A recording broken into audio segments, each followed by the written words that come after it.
What is up, everyone, and welcome back to the Talking Sports Podcast right here on YouTube, Apple Podcast, and Spotify. I am your host, Peter DiBiasi. Appreciate you guys clicking on this episode. If you have not done it yet, go back and watch our college football playoff semi-final prediction. When you're listening to this right now, Miami already defeated Ole Miss. We had Miami defeating Ole Miss. We'll see what happens tonight with Indiana and Oregon. So if you haven't checked that out, make sure you guys go check out my Indiana versus Oregon preview. So please go do that.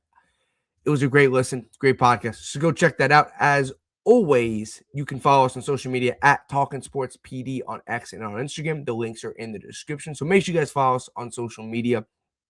And as always, we are sponsored by Underdog Fantasy. Use code TSP for a 100% deposit match up to $100 on Underdog Fantasy. It is the perfect time to get on Underdog Fantasy. Get on that website, sign up, and use code TSP.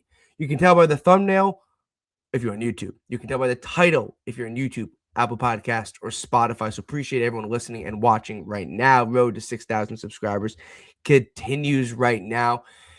Guys, it's a lot of games we got to get through. We got to get through 6 games right now because it's the wild card round. So we're going to do an episode. We did an episode last time for every single round. We did a wild card round preview, divisional round preview, NFC and AFC championship preview, as well as a Super Bowl preview. So don't go anywhere the next month. A lot of football content is going to be coming your way. So do not go anywhere just yet. And let's go. We're going to have a fun couple predictions. We're going to drop you guys a handful of predictions. And I'm going to let you guys know what I think heading into wild card round. It's a fun ground. It's 3 days of NFL football. So enough of me of yapping. Let's go. Rams versus Panthers. Little breakdown here. 5 seed Rams at the 4 seed Panthers. Funny enough, the Rams have a way better record than the Panthers. But the Panthers won the NFC South. The Rams obviously ended up being the 5 seed and the wild card, and they're going to Carolina. Funny enough, we saw this matchup, and we saw Carolina pull the upset and come up on top. Rams are double-digit point favorites right now. A couple of team comparisons, offense versus defense. So the Rams are second in the league in offense, and they are 13th in defense. The Panthers, 23rd in offense and 16th in defense. It is really funny to see a team in the postseason that is 23rd in offense and 16th in defense. You really don't see it. One bottom tier of offense outside the top 15 on defense. And then they're facing a team that's a top 15 defense, a top 2 offense in the Los Angeles Rams. It is in Carolina. That is something to note. The Panthers did beat the Rams already this year. That is also something to note. 3 key metrics that I want to look at here before we give you the prediction and fully break down this game. Rams on EPA per play. They're second in the NFL. The Rams are first in explosive plays in the NFL. And this is a bad stat if you're the Carolina Panthers. Panthers red zone offense. They're 24th in the NFL in red zone offense. The Rams have one of the best and most efficient and explosive offenses. The funny thing is, Carolina did pull this upset. They did pull this upset. This is the first game on Wild Card Saturday. So if you guys don't know, there's 2 games on Saturday, 3 games on Sunday, and then we got a Monday night to end Wild Card weekend. So we got 6 games in 3 days, 2, 3, and 1. The way the Rams have been beaten this year is Matthew Stafford turning the ball over and the Rams secondary getting burned. Can Matthew Stafford limit turnovers? He can. And can the Rams secondary go up against Ted McMillan and his Bryce Young passing offense that at times has been very good, but at times has looked pedestrian, right? They're 23rd in offense for a reason. The Panthers need to find a way to shorten games, create turnovers, and limit the amount of possessions. They did that the first time they played, and the Panthers ended up winning. Can they do it again? 5 seed Rams at the 4 seed Carolina Panthers on Saturday afternoon. I'm going to go with the Rams over the Panthers. I don't think they cover the 10.5. But I like the Rams to avenge earlier season loss and defeat the Carolina Panthers. So I got the Rams over the Panthers in the 5-4 matchup in the NFC. Final game on Saturday. Green Bay at Green Bay at Chicago. 7 seed Green Bay at 2 seed Chicago. I'm recording Thursday night. You guys are listening to this Friday. As of right now, Green Bay is road favorites at 1.5. A couple key metrics, a couple key stats heading into this game. Bears, 12th in offense, 4th in defense. So we have, if you look at the Chicago Bears, a top 5 defense, a top 15 offense, they have been great. What a year 2 jump we have seen from Caleb Williams. It's really crazy. And you're going to mention this a couple other times with Liam Cohen and the Jaguars and Mike Vrabel and the Patriots.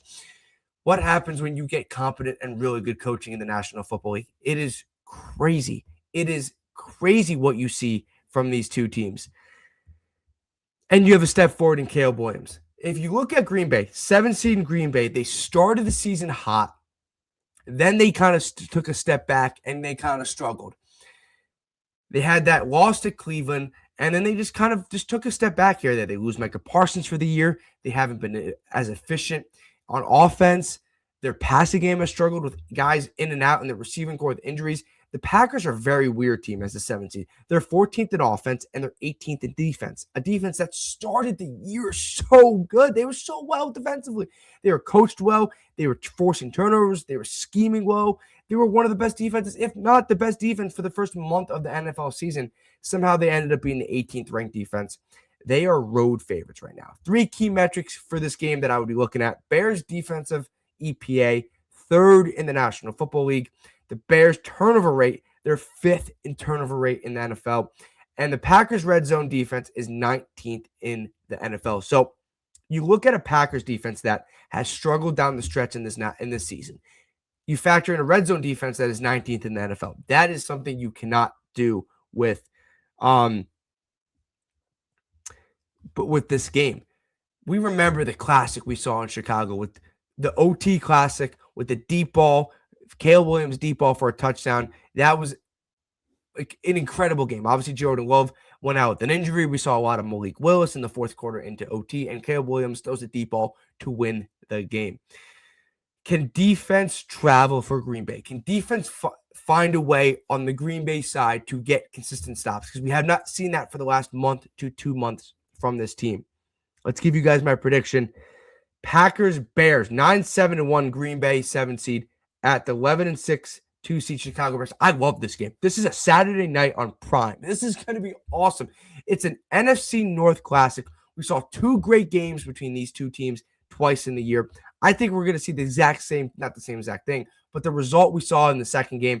I like the Bears to beat Green Bay, which means they're going to cover the 1.5.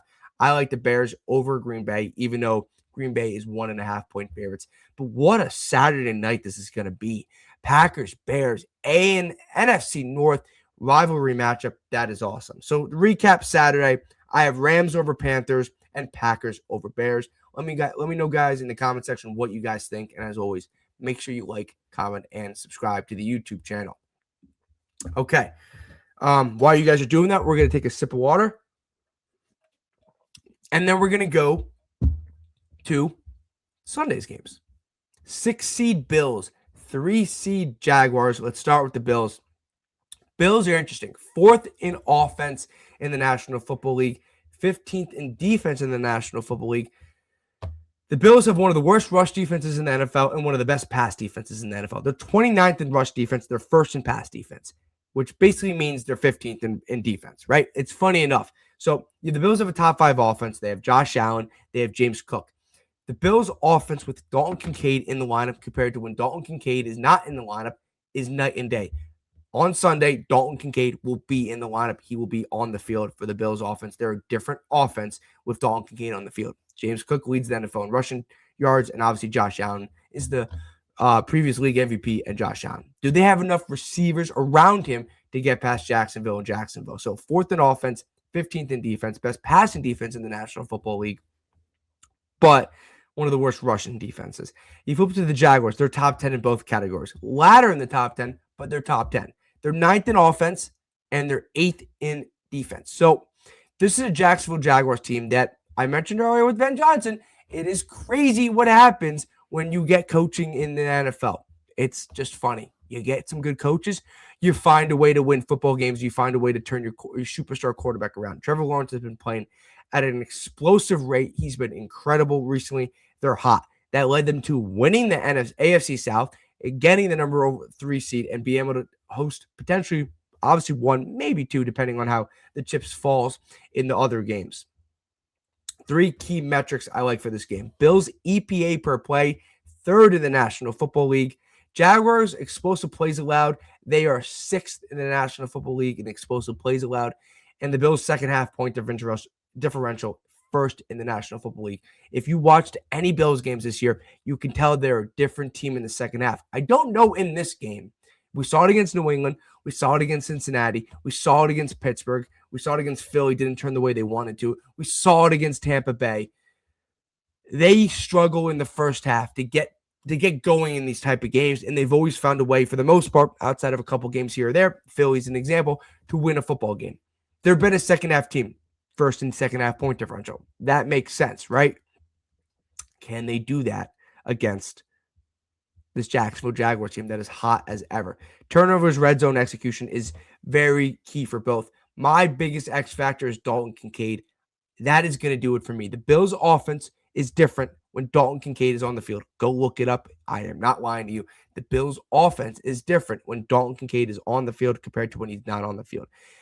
You're facing the Trevor Lawrence pass offense that has been great with Brian Thomas Jr., with Jacoby Myers. But you're going up, if you're Jacksonville, the number one pass defense in the National Football League. They're going to have to be able to run the ball with ETN. They've been really inconsistent. On the flip side, the Jaguars have been able to stop the run. The Bills love to run the ball with James Cook, Ray Davis, and Ty Johnson.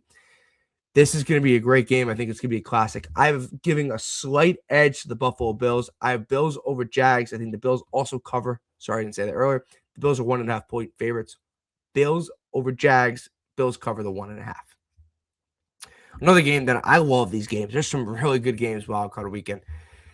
6 seed San Francisco 49ers go down to Philly. That line has moved towards Philly. So right now, that line is Philly on Friday morning -5.5.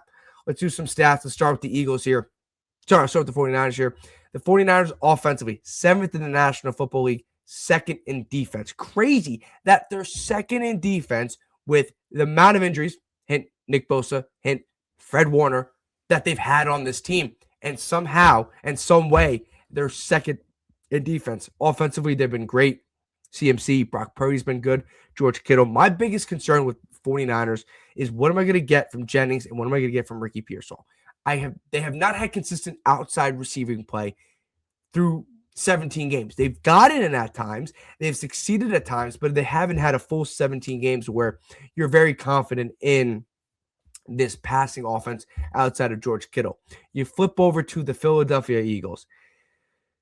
Eagles, 5th in offense, 8th in defense. Crazy that they're 5th in offense with the amount of complaints you get with their offense. But if you have A.J. Brown, if you have Devontae Smith, if you have Jalen Hurts, if you have Dallas Goedert, and you have Saquon Barkley, you're going to be good enough offensively.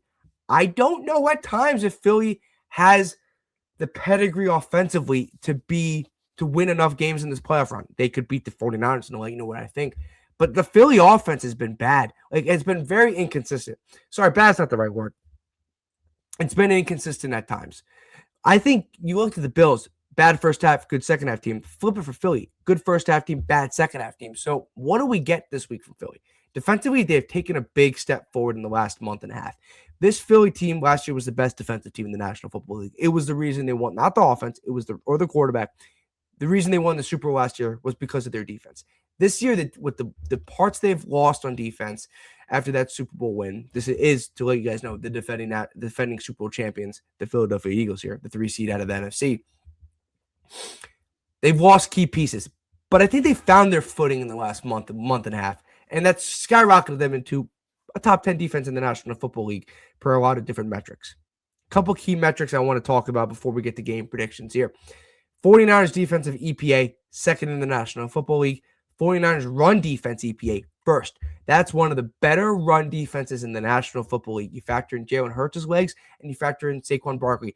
The Eagles want to run the ball. They want to push you. They want to bully you, and they want to establish the run. The 49ers have not let teams do that. You flip over to the 49ers' best run defense in the National Football League. Eagles short yardage success, they're 1st in the National Football League. Tush push, Saquon Barkley, and Jalen Hurts. What gives here? The Eagles want to run the ball. The 49ers are great at stopping the run. What gives here? You know what gives here? I think Saquon Barkley and Jalen Hurts gives here. So right now, Philly's -5.5. I'm going to do the weird thing here. I'm leaning Philly. I think it's going to be a great game. This is Sunday at 4:30 on Fox. This is going to be a great game. I am slightly leaning Philly. 49ers cover the 5.5, but I'll take the Philadelphia Eagles. And the final game on Sunday night. Right now, this is Sunday night, 8 p.m. on NBC. Shout out to the company I work for, NBC and Peacock. 7-seed Chargers at the 2-seed Patriots in Foxborough. Right now on Friday morning, Patriots are 3.5-point favorites. Let's start with the Chargers. Offensively, the Chargers are 18th in offense, 6th in defense. Offensively, Hampton missing a ton of the year. Inconsistent play at the receiving core with Ladd McConkey, Quentin Johnson, and Keenan Allen. And not having Rashawn Slater and not having Joe Alt has really hindered this team.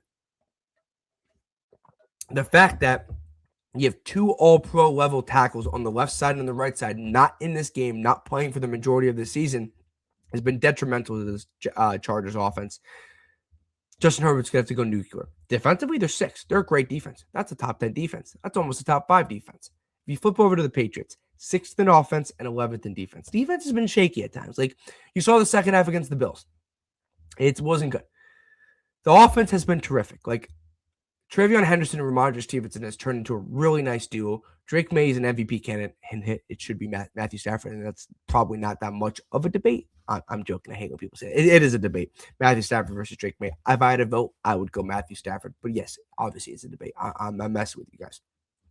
But their receiving core at times has given up on them, like Diggs, Diggs, Pop Douglas, Jacoby Myers. Matt Collins has missed time. He's going to miss time here.